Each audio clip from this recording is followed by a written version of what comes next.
Mayong gabigid mga viewers naton kag mga followers naton kag liwat ari naman kita sa aton programa You and the Law. Of course, ang You and the Law ginadala sa inyo every Sunday around 8 o'clock in the evening pagkatapos ng atong programa Konsensya sang Banwa. Ining inyo abyan si Attorney Cartagena nga mangin kaupod na inyo sa mga mas o menos 25 o 30 minutos. Diri kita sa Oyster Point Car Wash Cafe La Guerta kundiin nga nahamtang ang manami nga car wash nagahatag malimpyo nga sang inyong mga salakyan kag while having your car wash nga nagahulat-hulat ka dira sa imong car wash pwede ka di ka nami siyang enjoy your cup of coffee kag mga snacks ninyo or may ara kita dira nga all day breakfast dira sa Cafe La Guerta at Oyster Point Car Wash. Na kung gusto mo magpaliwaliwa, gusto mo pa nga maghulat anay gamay, paburubugnaw ka na ito kay may aircon nga area ang Cafe La Guerta. Subong nga gabi talakayan naton sa You and the Law is parte sa ginatawag nila nga SPA. Special Power of Attorney. Nga aging talakay naton ini, no? Tungod nga pirmi kung gisa nagakadto sa akon ang mga iban nga mga tao, iban kliyente ko, ang iban for the first time nga magpalapit sa akon kag magkonsulta. Ang ila kong isa konsulta pati sa parti sa ila SPA nga gin-execute sang ila amay o kung sang ila iloy o kung sang ila lulo nga ginatagaan sila sang authority, no? Kung isa may makadto di bala sa akon parti sa SPA, siling niya attorney may SPA nga ginhatag sa akon ang akon nga lulo o kung tatay siling niya nga ibaligya ko ang isa ka duta o kung iprinda ko ang isa ka duta ti siling niya galing napatay na siya pwede ko pa ni mausar ang ini nga SPA pero may ko na ginahambal sa ila hindi mo na mausar kay ang SPA, ang iyang lifetime, hasta lang gid sa kung buhi pa, ang naghatag sa imo. Pero kung patay na, generally speaking, hindi mo na mausar. Tungod nga patay na ang naghatag sa imo. It ends there. Pagkapatay sang naghatag SPA, patay man ang imo nga SPA because may inquit right na ang heirs to succeed in the property of the decedent o kon ang napatay. No? Ini nga mga instance, ginklaro pagid ini sang Korte Suprema sa asunto, no? Or in one case, dalanggan ha. In one case nga gin-desisyonan sang Korte Suprema. Amo ini ang kaso sang San Miguel Foods Incorporated versus Alovac et al. No? Ini ang GR number 260071 nga ginpapanaog sang Korte Suprema. Ini lang gid, no? Liri lang gid nga tuig. Very recent. May 7, 2025 in a 13-page decision by the Supreme Court penned by Justice Henry Jean Paul B. Enting. No? Ano ini ang istorya sang sini nga asunto sang San Miguel Foods Incorporated versus Aloba? Parte ini sa SPA o kon Special Power of Attorney nga ginhatag sang isa ka amay sa iya nga bata, ano? Ang ngalan sing bata si Jessica, ang iya nanay, ang iya tatay si Militon Alova. Sang buhi pa nga yamay nga si Militon Alova, gintagaan ni siya Special Power of Attorney nga iprinda niya ang ina nga duta. Kay ini si Jessica nga bata ya nakakuha sang daw franchise halin sa San Miguel Foods Incorporated nga maka-credit line siya, makuha siya sa utang sang mga products kung may bakal baydan niya na ang mabakal yan. Let's say 30 days siguro or 60 days or 90 days to pay. Pero para nga may ipotika siya kay guarantee, kay kwaon niya na ang products, may mortgage na. Para nga maka-credit line siya. mahimo siya sang mortgage siyang isa ka property. Kay wala siya property, ang property sang iya amay kag sang iya iloy amo ang i-mortgage niya. So, gintagaan siya sang iya amay sang special power of attorney to mortgage sang ina nga duta. Justa anay before siya maka-execute sang mortgage, napatay si tatay niya. But despite of that pagkapatay ni tatay niya, nag-imprinda yaman gyapon using that SPA. Sa uli, kay wala siya kabayad, ang ginhimo sang San Miguel Foods Incorporated, gintagaan siya notice, demand. Siling niya bayad kasing utang mo, I think daw mga 500,000 at the time. Gindemand siya. Siling niya bayad, ginasang utang mo di sa credit line, giway ka na nabayad. Ti wala siya nakabayad, gindiman pagid siya. Wala pagid siya kabayad, ginambala na siya sang San Miguel Foods Incorporated. Nga kung di ka pakabayad sa amon, we will proceed with the real estate mortgage. Kag i-foreclose namon ang property nga gin-mortgage mo sa amon. Wala man siya gyapon kabayad, ang nagwa nga gin-foreclose sang San Miguel Products, San Miguel Foods Incorporated, ang ina nga property. So kung mag-foreclose ka, gina-notify ni mo na ang tag-iya.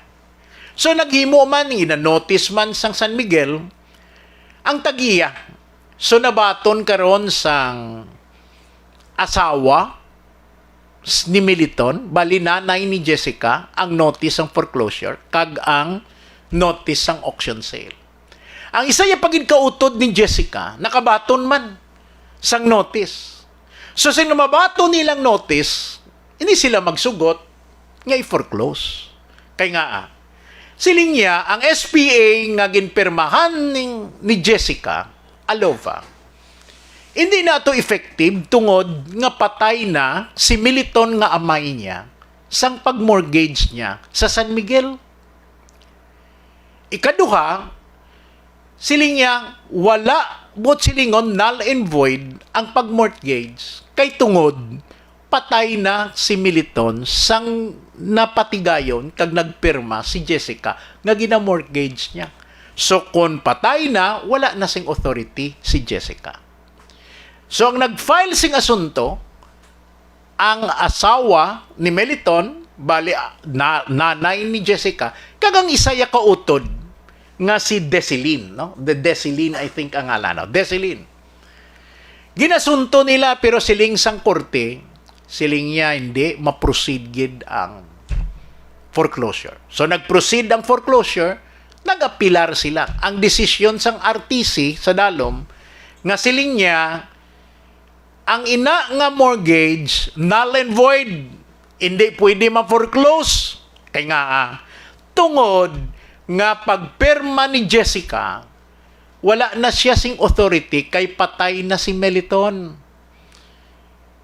Tapos niya, ang nagpirma to ya sang asawa, conformity malang to bilang consent sa conjugal property nila. So wala to kaso. So the entire mortgage contract is null and void and therefore it cannot be foreclosed by San Miguel Foods Incorporated. Hindi satisfied kag hindi kumporme ang San Miguel, nagpasaka sang petition ang San Miguel Corporation sa Court of Appeals on appeal. Ang desisyon sang Court of Appeals, siling niya, null and void gid ang mortgage. Di pwede, kay patay na. So, wala ka kolektahon. Kag siling niya, may danyos pa.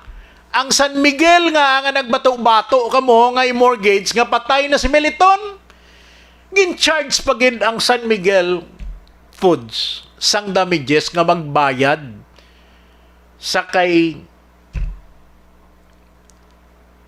asawa kag sa bata nga isa nga si Desiline. So wala may mahimo ang San Miguel Corporation, nagpasaka sila sang petition for review certiorari didto sa Korte Suprema.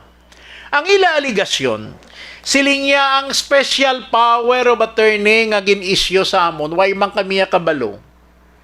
Nga patay na gali si Meliton, nagsalig man kami sa iya bata nga si Jessica. Nga buhi pa si tatay niya. Amo tugin bato na mo ng amon mortgage, ang iya mortgage sa amon. Karon anay ma-foreclose na kami, hindi kami ma-foreclose kay gali patay na, inosente kami. Kag nga kami pa iyang tagaan, kami pa iyang balon nga magbayad danyos, kay wandi kami ya in bad faith. Ang desisyon sang Korte Suprema amo sini. Siling sang Korte Suprema, kung ang pag-mortgage patay na ang naghatag sang SPA, kag wala nakabalo ang gintagaan authority nga patay ng iya principal, valid gid ang mortgage. Galing liya sini nga instansya, nakabalugid ang authority, ang agent nga si Jessica, nga patay na ang naghatag siya authority nga si tatay niya. But despite of that, she went on to mortgage the property. Sa pag-mortgage niya, siling sang Korte Suprema, amo sini, bisan null and void ang iya nga mortgage ni Jessica, kumo nga irediro man siya sang iya nga amay, ang iya share ma-foreclose. Pero ang share iya sang uban niya nga utod like ni Deseline Alova, hindi na pwede ma-foreclose because ang authority sang tatay niya wala, iya patay na si tatay niya. Ang share naman niya sang nanay ni Jessica, hindi man ma-foreclose madala. Kay nga, nag-sign siya as only conformity to the mortgage nga ginhimo tani sang iyabana. Pero it turned out nga pag sperma yan ni Jessica, patay niyang iyabana. So hindi man to madala sa foreclosure. So ang ma-foreclose lang gid lang ang share ni Jessica kay siya malang iyang nabinipisyuhan. Amo ina ang desisyon sang Korte Suprema. Pero wala gid naghambal ang Korte Suprema nga valid ang mortgage. Naghambal lang ang Korte Suprema insofar as the share of Jessica is concerned, fully knowing nga bisan wal patay na si tataya siya yan nagpirma, makuha. Not because nga gin-authorize siya ni tataya, but because siya benepisyado and she has a share in the share of her father nga may 1/3. Kay ti, kung tatay ni napatay na, ang nanay ini ni Jessica, napatay lang yung tataya, so may isa siya kautod, nga si Deseline nga nagreklamo, so supposedly 1/3 kag ang nanay 1/3 sang 1/2 portion. Amo lang na ang makuha sang San Miguel Foods. Pero ang Korte Suprema naghambal i-remand ta ini sa Regional Trial Court. Kay why kita kabalo pa diri sa saka kung other than Deseline and Jessica, may mga utod pa sila nga iban. But then the essence and the import of the decision is null and void ang mortgage except sa kay Jessica because she has been benefited and she signed the mortgage. Amo ina ang desisyon sang Korte Suprema sa sininga asunto which was promulgated only on May 7, 2025. So kung isummarize nato ng desisyon, kung ang nag-mortgage kag may SPA ikaw, kag pagperma mo sang mortgage, patay ng principal, hindi mo gid ma-foreclose ang property unless benefited man mismo ang all other heirs. Because in that case, may ginatawag kita nga ratification. But then that is another aspect. So, ang nagabkadto diri sa akon nga mga makonsulta, kung pwede pa sila ma-mortgage nila ang mga property sang amay nila nga napatay na kay may SPA sila, ang akong sabat hindi na pwede. So sa mga nagabaton sang mortgage lang tawon nyo gid, kapimpa kung ginaprindahan ka mo kung buhi pa ang principal. Kay kung patay ng principal, wala, hindi mo man gyapon ma-enforce ang imo nga mortgage, kay maanular lang because ang SPA nga gin-issue hasta lang na during lang, effective lang ina during the lifetime of the principal. Kung patay ng principal, di mo na ina mausar pa. So I think napaathag nato ng ini nga bagay sa aton mga listeners. Kung may mga party ka mo diri nga medyo galibog pag inang ulo nyo, pwede ka mo makachat sa aton nga messenger para mapaathag sa inyo ni Attorney Dan Cartagena. O kung kamo may mga konsulta pa nga iban, i-chat nyo lang sa akon kay i-discuss ta ina sa madason naton nga programa You and the Law, no? Every Sunday 8 o'clock in the evening. In the meantime, ini si Attorney Dan Cartagena nga naga tamyaw sa inyo mayong gabi, and of course, happy weekend. Thank you for watching.